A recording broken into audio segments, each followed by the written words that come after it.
Welcome to Hey, it's Carly Rae's Book Club. This is Book Hour, where authors will talk their latest novels, reveal their writing process, and play some fun book games. I'm your host, Carly Rae.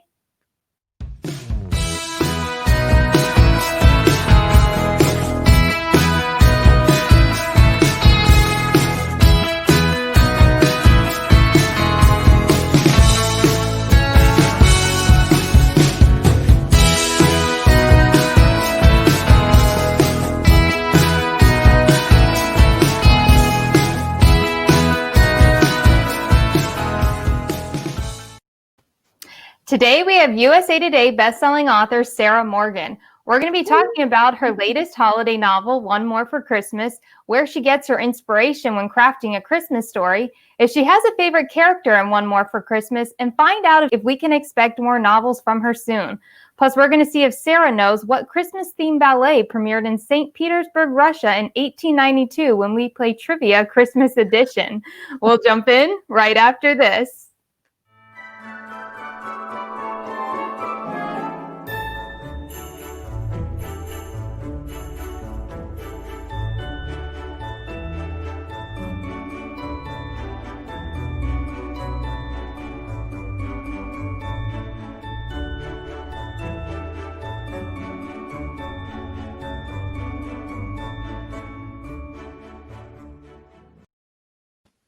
Hello, Sarah. Tell us where you're joining us from. Hi, Carly Rae, and I live in England, just outside London. So, yeah, a long way from you. Is it snowing there yet? No, we just have miserable grey weather. Actually, it's not raining, so I'm always grateful for that.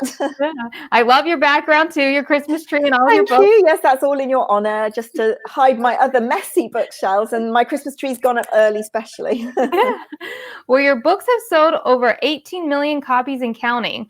Among many things readers love about you, they love the fact you release Christmas novels for the holiday season. Your latest one, One More for Christmas, is pictured here and is out now. Tell viewers who haven't read it yet what they can expect. Okay, well, One More for Christmas is a festive family drama. It's lots of fun. I had so much fun writing it. And basically, it's about an estranged family. So Gail is a very successful businesswoman, but her success has come at a price, and she's not seen or talked to her daughters for 5 years. So she's estranged from them. They had a falling out. And then Gail has an accident in her office. And she has a kind of epiphany and a moment of regret, and she thinks that she really, really wants to make amends. And what better time to do that than at Christmas? So she gets in touch with them, and she invites herself to spend Christmas with them, which she thinks is a great idea. Her two grown daughters are horrified, not only because they love Christmas and their mother has a habit of spoiling it, but also because it's been 5 years and an awful lot of things have happened in their lives that she knows nothing about and she's probably going to disapprove of. So this family gets thrown together over the festive season, and there's lots of laughs. Yeah, it's lots of laughs. So it's a sort of fun, festive family drama with a really nice romance that one of my favorite romances, actually. Yeah, and that's this is the American cover, and it's out in the UK as well, and that's got a very different cover. I show you that because readers are often quite intrigued that they're so different. Exactly the same book, by the way, same book inside, just a different cover. And it's simply because the publisher just decides which is going to work in which country. So it's the same this is Canada as well, and also Australia, actually. But yeah, so the two covers are quite interesting, but that's One More for Christmas, and that's this year's Christmas book from me, and I had a lot of fun writing it. Now, are you involved in the cover design? Yes, I am. Yes, obviously it's the publisher that comes up with all the designs, and they sort of usually send through their concepts, and yeah, I always really love them. They're always sparkly and festive, and they're exactly right. And I can never pick between the two. You know, I love them both, and so there we are, like children, you can't pick a favorite. Now, you have a unique way of capturing Christmas in your holiday novels that really grips a reader. What inspired you to bring the story of sisters Samantha and Ella Mitchell to life in One More for Christmas, and is one of them your favorite? That's a really difficult question. I don't have favorites. That would be like having a favorite child. I love writing about sisters. I do like writing about sisters. I think it's an interesting relationship. There's lots of scope for different things. I've done it in a couple of novels, actually. I did it last year in A Wedding in December. That was another sibling relationship, and I did it in Housekeeping Secret. I really like the sibling relationship, and I'm also interested, and this is particularly in this book, One More for Christmas, in how having the same upbringing, so you're raised by the same person in the same house, you have it all the same, and yet you can see the events differently. So, and that does happen with the two sisters in One More for Christmas. You know, they have different recollections of what happened. It's impacted on them differently. And the way that they've constructed their lives as adults is different. So they've reacted differently to the same upbringing. And that really interests me. And I do love the sibling bond. I think that, you know, having that, I like writing about friends and sisters as friends as well, is a good one, because there's always that tension, isn't there? There's always that tension and friction that perhaps you only get with a sister. Perhaps it's because you know that that love is unconditional, really, or it should be unconditional. So you sort of say things to your sister that perhaps you wouldn't say to others. So I'm always really interested by the sister relationship, and I really wanted to explore that in this book. Yeah. Well, the main backdrop of One More for Christmas takes place in Scotland. Have you been there? What inspired you to center this Christmas novel there? I've been to Scotland several times, and it's stunning. The Scottish Highlands is stunning. And my books, I'm very lucky, my books sell around the world. So I have to pick a setting, or I try and pick a setting that has real global appeal that everybody is going to love. And because obviously when I'm writing a book, I'm in that setting for the time it takes me to write it. I'm basically there. And when a reader's reading the book, they're there as well. It's particularly at the moment when nobody's traveling anywhere, it's a kind of form of escape reading. So it has to be somewhere I love. And the Scottish Highlands are absolutely beautiful. I went there on my honeymoon, actually. So there, now you know. There we are, I've shared that with you. But what I want in a Christmas book is somewhere beautiful, potentially remote, not always. You know, I have done city Christmas books, but for this particular book, I wanted them to be absolutely stranded together so that there was no escape. There's no walking around the city to get away from your family. So the Scottish Highlands, remote, mountainous, snowy, because obviously you have to have a beautiful snowy setting. And Scotland really fits all that. And then you've got the lovely Scottish traditions, you know, so that was fun as well for Christmas. So I just hope that readers will, as I am, you know, will just be sucked in and want to go there, really. Well, what was your favorite part of crafting One More for Christmas? Do you know, as a writer, some books really flow when you write them and they're really easy. Others are harder, and it doesn't seem to make any difference at all to the reading experience. So there'll be books that I thought, oh, that book was a nightmare to write, and readers have said, oh, it's your best book, it's my favorite. So I don't think the reader ever knows, but as a writer, you know. And this was one of those rare books that wrote really easily for me. It was really, really fluid, and it flowed, and it made me laugh as I wrote it. And I think one of my favorite, I did like the sibling relationships. I found the humor, it made me laugh. There is quite a lot of humor in this book, and it made me laugh when I was writing it. And I loved the romance between Samantha and Brody. And it was perhaps just a little bit different. Brody isn't your sort of perhaps standard romance hero. You know, he's a little bit geeky, a little bit awkward, and yeah, it was just a really fun romance, so I really enjoyed that. But I also liked writing about the reindeer. This book has reindeer in it, a reindeer herd, and I had to do a lot of research on that, so I really enjoyed the reindeer. I was getting quite festive writing that. Well, you heard Sarah talk all things One More for Christmas. Stay tuned, because when we return, we're going to find out how Sarah begins her writing days.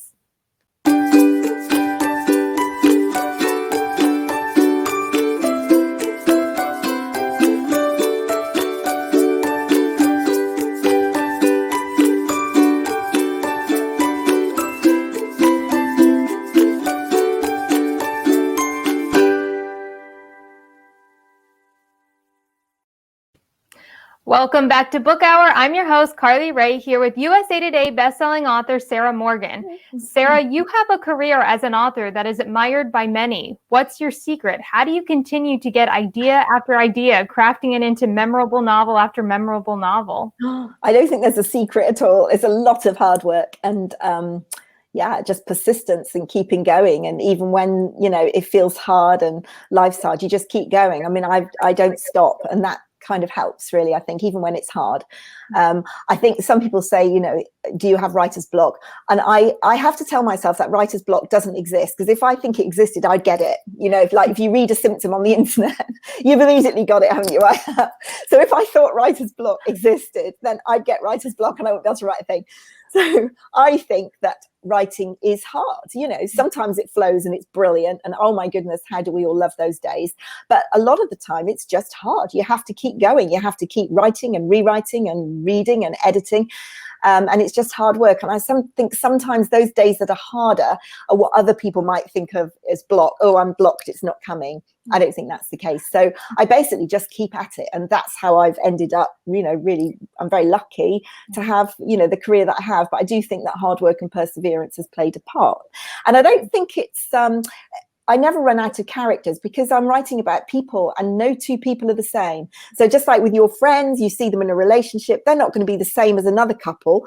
They all have their own little quirks. So there's no end of possibilities when you combine two people together. Well, what was it like when you first got started writing? Did you have success getting an agent the first time you queried? So I didn't start with an agent. I was a nurse. Originally I worked in the ER, and I came home from a really busy, horrible shift one day, and I found my roommate reading a medical romance, and I was like, oh my God, have you not had enough for one day? And she said, oh, you should read this. It's really good. So I read it and I thought I could write that. And then I did. So, I mean, it took me a little while. I'm making it sound like it was like the next day, and it really wasn't. But I did write that. So I wrote medical romance and I sent it off to Harlequin, the series line, and they accepted it. So for many years, I wrote medical romance, and then Harlequin Presents, which is the very kind of Cinderella fairy tale end of their series line. So much shorter books.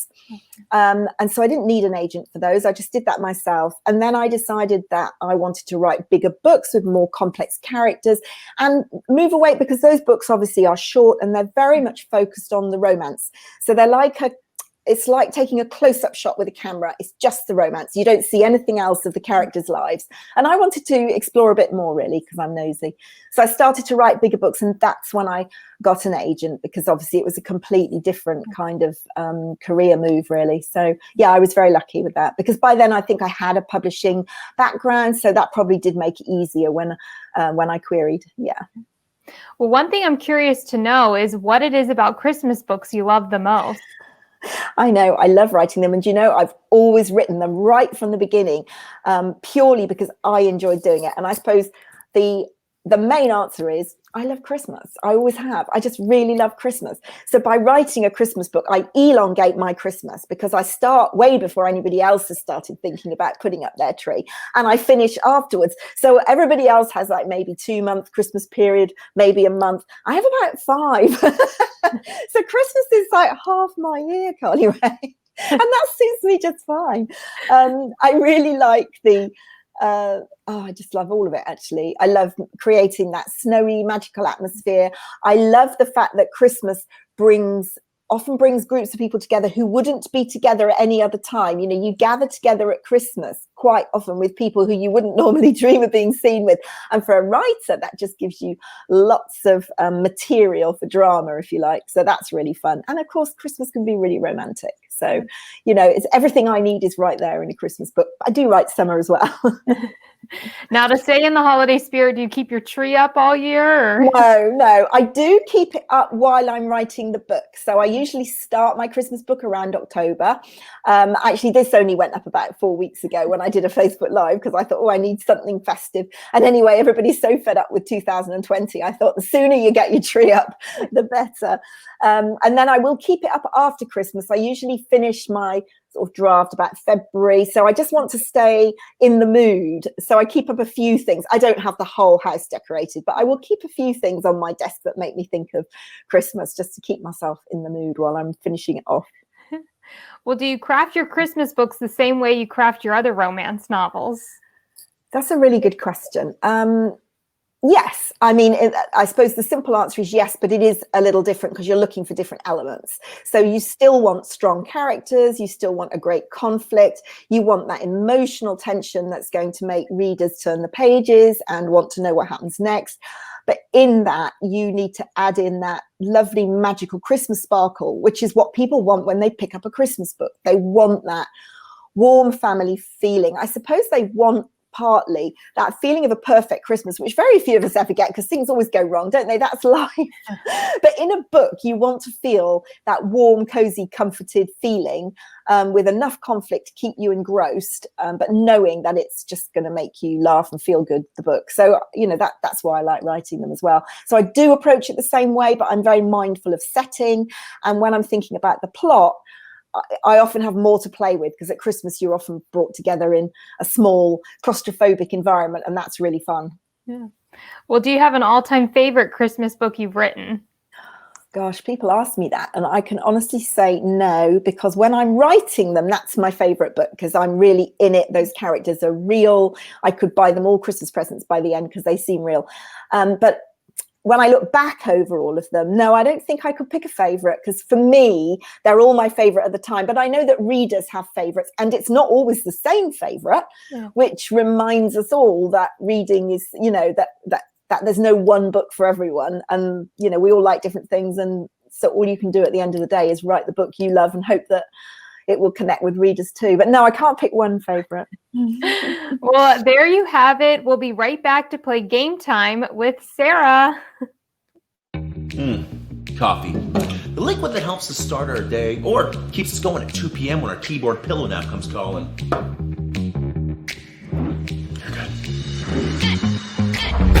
At Fire Department Coffee, we know how important it is to you that your coffee tastes great. Because let's face it, when you're choking down 8 to 10 cups of bean juice a day running back-to-back calls, or just trying to keep your wits together while your well-behaved children tug at every last strand of your sanity, we want to make sure that every last drop in your mug is the best coffee you've ever tasted. Who are you talking to? That's why at Fire Department Coffee, every stage of your order is watched after by carefully trained professional eyes, like our head roaster, retired fire captain Dave Dave! From our R&D department that's always striving to make sure that your next cup of Fire Department coffee is the perfect balance of wonderful taste and the caffeinated motivation that you need to get through your day. There has got to be a better way of testing this. Probably. Making sure that you get your orders delivered to you as quickly and affordably as possible. Hey, Doris, you know you're the only lady I hand deliver to. Oh, thank you, Jason. I was wondering if you could help me. I think my cat is stuck in the attic again. Are you sure he's up here, Doris? It's really hot. I can't see anything. Oh, I'm sure he's still up there. Why don't you take off your shirt? You wouldn't want to overheat. Not falling again for that, Doris. And at the end of the day, we're just thankful that we get to follow our passion of making high-quality coffee for thousands of hardworking people all across the world. So thank you for your support, and we look forward to making each and every one of your days better, one cup of coffee at a time. Cut. Woo! Good job, guys. Very nice. Smooth. A lady named Doris just ordered a couple bags of coffee and asked for it to be delivered by her steamy ginger firefighter. Oh, that lady is relentless.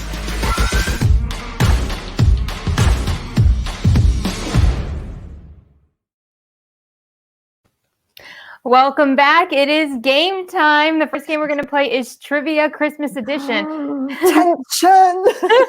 Sarah, I'm going to read you trivia questions from whiteelephantrules.com, and we're going to see if you can answer them. I won't be able to. All right. The first one is, what Christmas-themed ballet premiered in St. Petersburg, Russia in 1892? I'm going to guess the Nutcracker. Yes! It's the only Christmas-themed ballet I know. Yay! Ding, ding, ding. You got that one right. All right. The second one. What animated 2004 film is about a train that carries kids to the North Pole on Christmas Eve? Oh, Tom Hanks. Polar Express. Yes. Ding, ding, ding. You got both of them right. All right. The third one is, what Christmas edible is known for its long shelf life? Oh, I don't know. We're in the UK. We eat different things from you. Probably candy canes. Candy canes? No, it's like this one. I'm trying to think how to explain it. It's like like people say it can last for like years. It's like a yuck. Yuck. Really? Fruitcake. Oh, fruitcake. Oh, well, no fruitcake lasts for years in my house. It's usually gone about a day after it's opened. So that's a trick question. Well, depending on what house, I guess. Yeah, I guess. All right, the fourth one. What Bing Crosby song is the best-selling single ever? White Christmas? Yes, ding, ding, ding. All right, your last one. Miracle on 34th Street centers around what real-life department store? Is it Macy's? Yes. Yes, Ding, and you see, I'm a Londoner, so that's good. Yeah, yeah. So you only missed one, so you do know your Christmas trivia. I do. And I can be forgiven for that because we eat different foods at Christmas in the UK and the US. Although we do love Christmas cake, but it's never lived on the shelf for 2 years. Well, now we are going to play Guess the Movie Quote Christmas edition. I'm going to read you famous movie quotes that are Christmas themed from Good Housekeeping. We're going to see if you can answer them. All right. The first movie quote that we have is, "Nobody's walking out on this fun, old-fashioned family Christmas."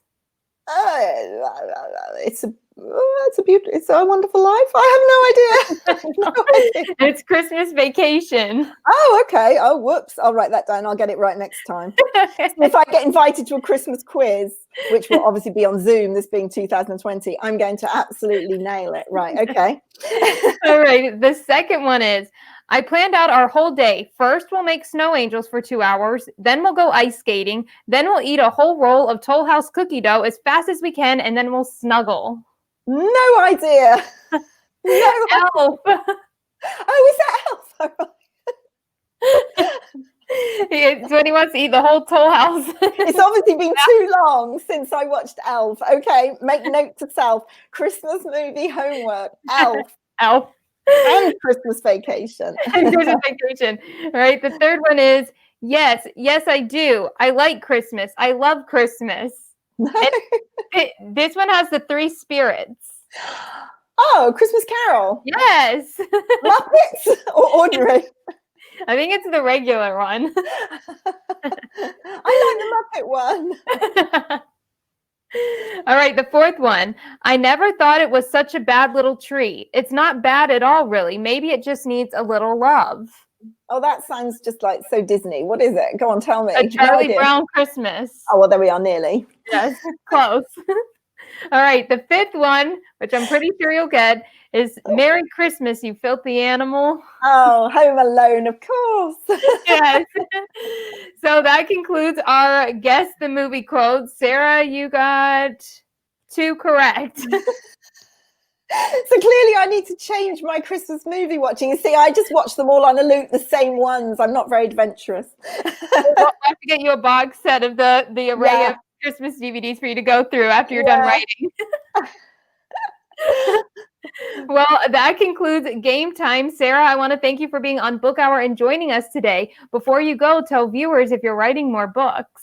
Oh, I am, absolutely. I'm currently writing next year's Christmas book, but before that, in May, I have a lovely summer book called The Summer Seekers, and that's going to be really, really fun. I can't wait for readers to find that one.